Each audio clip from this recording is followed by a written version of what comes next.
Doctors of Reddit, what is the biggest lie your patient has ever told you? When I was an intern, I was doing my ER rotation and a woman in her late 30s also came in complaining of nausea and lower abdominal discomfort for the last few days. I did the diligent history taking and of course asked her about the possibility of her being pregnant.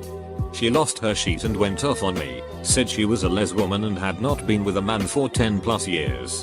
Yelled at me to get my boss and let an adult treat her. I reported back to my attending and delineated the tests I wanted done. He was like, I didn't hear a plan for a pregnancy test. And I was like, I don't think that's needed, she's a les and hasn't been with a man in 10 years. My attending smiled and said, humor me. Itch was pregnant as duck. Went back to her room and there were two dudes mean mugging one another about to fight. She couldn't even look me in the eye. EMT. Not the patient. But the wife was getting the patient to take him to the doctor. I asked him if he could stand. The wife told me he hasn't walked in 30 years. The dude stands up unassisted and walks to the stretcher. I've been in this work a long time and simply don't give a duck about a lot of stuff. So I just blurt out holy shit. It's a miracle. I was prepared to get in trouble never happened.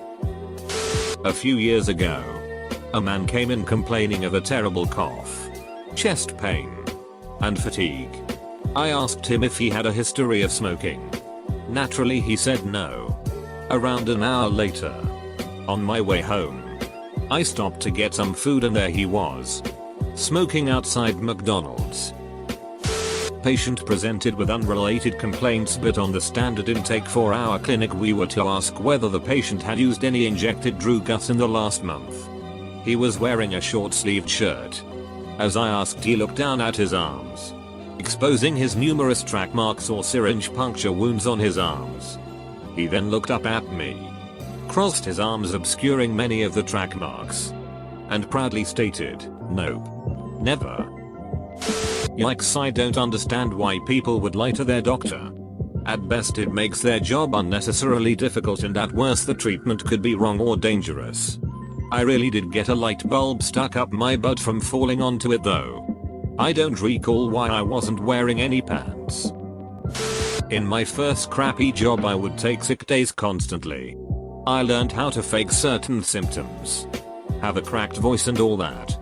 I always wondered if the doctor saw through my sheet but did not want to call me out or just did not give a shit at all. Because one day I went to another doctor. He called me out and sent me to work. Funnily enough, I actually became sick the very next day with flu. Came back to the same doctor and he apologized that he never knows for sure and there are a lot of people faking symptoms to get things in flu medicines that you can make meth out of. I had a lady in the hospital who was several days post-op and had met all criteria for discharge. This can be a somewhat difficult situation because you want to maintain a good relationship with your patient, but at the same time can't inappropriately use hospital resources. I told her that if there's no medical necessity, insurance could deny payment for the extra night in the hospital. To which she said, "Oh, my health insurance agent was just up here and he said I should stay another day." I just stared at her for a minute since I have never seen an insurance representative in the hospital and don't even know if health insurance agents exist. She then admitted that she just made that up. Not a doctor, but I was an ER scribe. I would follow the doctors around with a laptop and do all of their electronic charting, ordering tests, note taking and stuff like that. Had a patient, probably around 18-20-year-old male, complaining of a foreign object in his male organ. He had a set of iPhone headphones stuck up his pen 15. And when I say stuck up there, I mean all the way to where the single cord splits in two for the two earbuds. Out of precaution we did an x-ray and sure enough, you could see the knotted up cord in his lower abdomen and it was going to require surgery to remove due to it being tangled. He said that he was at a party with some friends and that he got drunk and passed out and his friends shoved it up there as a joke while he was passed out.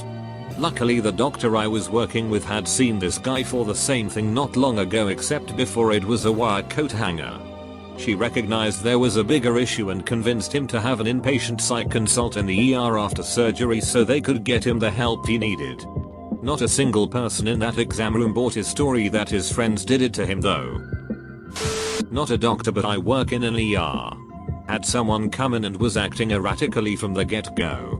Went back into his bay and he was with his lady friend and they were looking at mosquito bites along their arms and legs. He went on to tell me about how they go hiking every Sunday and get torn up by bugs, but every single bite on both of them was scabbed and along a vein. I'm a veterinarian and people do the same shit. Dog comes obviously intoxicated with something and you ask if he could have possibly consumed X drug, depending on the dog's symptoms, and people don't want to admit anything. I don't care WTF you do to yourself. Have at it.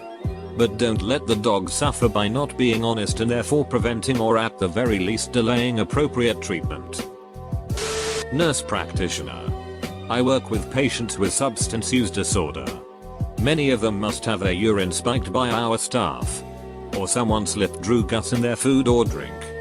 The worst is when they are testing positive for their meds but not the metabolite, meaning they took today's pill but probably sold yesterday's, and they try to talk about having fast or slow metabolism. Only a medical student but a patient I took history from wanted Ativan for anxiety. She was telling me about how her panic attacks are so bad she gets into car accidents with casualties every week. I mean, a lot of patients will tell lies or play coy to get controlled substances, but she was the only one who admitted to multiple counts of vehicular manslaughter. When I presented her case to my attending, she showed me a note in the EMR from another doctor stating this was a regular tactic of hers, as well as an extensive online list of every script different doctors had given her for controlled substances. She didn't get an Ativan prescription that day. Not a doctor. But when I was 6, a friend and I were playing doctor. The patient claimed they were unconscious. I kicked him and found out he was lying. I don't drink a lot of water. The patient was drinking 21 bottles of water a day and was making herself hyponatremic, low sodium in the blood. She was basically diluting herself. This can lead to lethargy, seizures, death. The medical diagnosis is called psychogenic polydipsia. Not a doctor. But in college, my roommate, who I wasn't particularly close to, showed up in our room stumbling around drunk. There had been a home football game. So I didn't think anything of it. An hour later she's acting dangerously drunk. But was insistent she didn't have anything to drink. So I decide to take her to the ER. Turns out she's diabetic and didn't think that was an important detail to mention to the doctors at any point in the 3 hours we'd sat there. The doctor only realized it when her blood tests came back. Although she admitted that she's known for years and took daily insulin shots, that she also never told them about. My doctor wrote in his notes, I'm able to view them online, that he thought I was covering up a domestic abuse issue by lying about not knowing what hit me in the head when I came in 4 days after the fact with a massive eye head bruise. Complaining of a chronic migraine. I have hypothyroidism and legit have the worst memory possible. I also am a practical human battle tank and can get hit by a car and think I can just walk it off and then wonder the next day where all the bruises came from. It's been 3 years and to this day he still looks me dead in the eye with concern that my husband beats me. Not a doctor. But a former patient who once told a weird lie that I was dead is called out on. I had braces as a kid. And I had a bad habit of chewing on pen caps, which would occasionally result in one of my brackets coming uncemented from its tooth. So for the upteenth time, this happened. And my orthodontist got ready to read me the riot act. But then I told him that, actually, I had been at a birthday party at a restaurant that had a dance floor in the back, which was true, and that I tripped and fell and hit my mouth on the wooden railing that lined the perimeter of the dance floor in such a way that I didn't hurt myself. I just knocked a bracket loose, which was absolutely a lie. And he was like, so you fell into a wooden rail, and you hit your mouth into it, full force, but you didn't lose a tooth, or bust your lip, or anything else? Is that what actually happened? And then I looked at the floor and shook my head no. Lots of my patients conveniently lose their controlled substances. have them stolen, or drop them in the toilet. Or once some guy claimed the pharmacy defrauded him by saying he picked up his pills when he never did. That awful pharmacist must totally be stealing his Xanax. Oh. And once airport security confiscated them, even though they were in their clearly labeled original pill bottle. I had a patient lie to me that she was abducted and raped after she regretted a foray with someone she met at her mosque. She also said the police who came over to the house neglected her. However, she has a brain injury from suffering meningitis as a toddler. So unfortunately, compulsive lying is part of her chronic condition. So the family and I could not get too pissed off at her. Eventually, she admitted to lying, so we at least avoided filing complaints against the police department and filing criminal charges against her abductor. Mind you, considering her developmental delay, him taking her home to have sex with her was still wildly inappropriate. I was waiting at the dentist's. I arrived way too early, and a teen and his mom comes in. They talk to the dentist and his mom says he has been grinding his teeth. He acts like she attacked him and was like, I do not. I never grind my teeth. Then 10 minutes later the dentist comes back with the kid out to the waiting room and tells the mother there is severe grinding happening and he is at risk of getting severe cavities since all the enamel is gone and he is wearing into the teeth. The look on his face was priceless. He then said they would have to go upstairs to the orthodontist and get a mouth guard for sleeping and that the kid will always have to be vigilant that he isn't grinding for the rest of his life, or something like that. Customary. I'm not a doctor. I did overhear someone in the room across the hall in emergency that had told doctor she was pregnant. Turns out she said that to get in and was soon found out after some blood tests. I got to hear him confront her too. It was awkward. She said maybe I lost the baby? Then kind of shrugged and left. My father is a urologist. The amount of patients that come in with a broken or bruised pen 15 is astonishing, to say the least. Some are honest. They were trying some new sex thing and they miscalculated or got carried away. Then someone turns the wrong way or falls off the bed, pommel, horse tire swing, etc. Or took a flying leap to initiate sex and missed. But some of them are adamant that they woke up like that. These are the same people whose wives are out of town. And a woman who is definitely not her is in the waiting room to see if her boyfriend is okay. My dad has the potential to nuke so many marriages from orbit. But doctor-patient confidentiality holds him back. I have often dreamed of what would happen if one day he just said FCK it and revealed everything. Someone attacked me and set me on fire. Turns out he set himself on fire. And also ingested some substances that ended up greatly complicating his treatment. They weren't things that are routinely tested for. Or even easy to test for. He died. I'm not a diabetes patient. But one time I got a small gash on the inside of my wrist at work at 8 AM in the morning.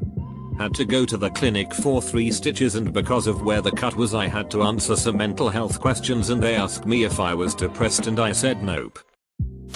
Not diabetes nurse. Patient in ER had a very low BP. Turns out she is hemorrhaging from her ruptured cervix. DR asked about her last sexual intercourse and if they used any toys. She lied and said it was only her boyfriend's pen 15. Google. No. My brother-in-law is an ER doctor and it's amazing how many people get things stuck up there but because they fell on it accidentally. Have you ever met a proctologist? They usually have a very good sense of humor. You meet a proctologist at a party. Don't walk away. Plant yourself there because you will hear the funniest stories you've ever heard. See? No one wants to admit to them that they stuck something up there. Never. It's always an accident. Every proctologist story ends in the same way. It was a 1,000,000 to 1 shot. Doc. 1,000,000 to 1 Kramer. In the Fusilli Jerry. I had a patient ask me the difference between my tie and a dog's tail. When I didn't know. He told me that the dog's tail covers the asshole. My asshole isn't on my neck. I have an anatomically correct asshole located on my ass. I could wear a tie around my waist and have it cover my asshole. But why? Other than that, just your standard drug-seeking behavior. I don't know how Object X got into Orifice Y. Their dietary habits. Or things necessary to do my job. Edit S. Psych nurse, not a doctor. Patient once told me he wasn't on Drew Gus and he never has been. I had just found him with his toothbrush, trying to scrub his eyes whilst singing UMM Bop by Hanson.